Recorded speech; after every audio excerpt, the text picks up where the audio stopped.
காங்கிரஸ் பேரியக்கத்தினுடைய மூத்த தலைவர், சிறுபான்மை ஆணையத்தினுடைய தலைவராக பொறுப்பு வகிக்கிற மரியாதைக்குரிய பீட்டர் அல்போன்ஸ் அவர்கள் இன்னைக்கு ஒரு சர்ச்சையை உருவாக்கி இருக்கிறார்.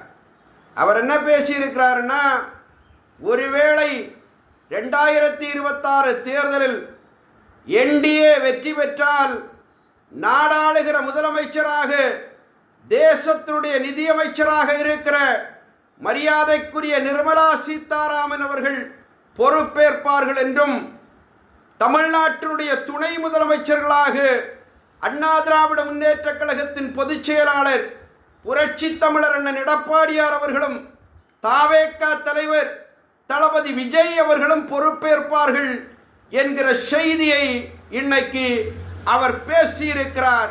இது ஒரு சர்ச்சைக்குரிய பேசுபொருளாக இன்றைக்கு தமிழ்நாடு முழுவதும் பார்க்கப்படுகிறது. பத்திரிகைகள், விவாதங்கள், டிவி விவாதங்கள், விமர்சகர்கள் இன்னைக்கு இது குறித்தே பேசுவதை நாம் காண முடிகிறது. நான் பணிவோடு தெரிவித்துக் கொள்ள கடமைப்பட்டிருக்கிறேன்.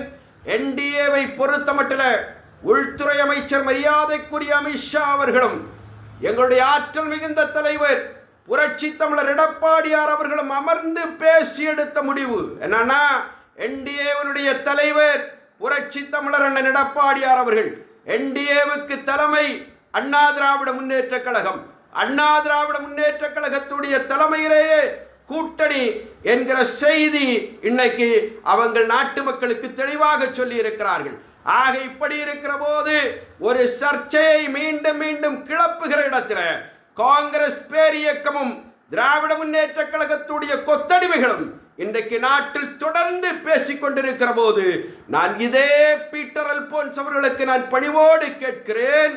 இந்தியா கூட்டணி ஒருவேளை வெற்றி பெறுமையானால் அந்த கூட்டணியின் முதலமைச்சராக காங்கிரஸ் கட்சியுடைய பிரியங்கா காந்தி பொறுப்பேற்க போகிறார் என்கிற செய்தியை நாஞ்சில் டொமினிக் இந்த நாட்டு மக்களுக்கு சொன்னால் காங்கிரஸ் பேரியக்கம் அதை ஏற்றுக்கொள்வதற்கு தயாராக இருக்கிறதா என்கிற கேள்விக்கு பதில் சொல்ல வேண்டும் என்பதை சொல்லி விடைபெறுகிறேன்.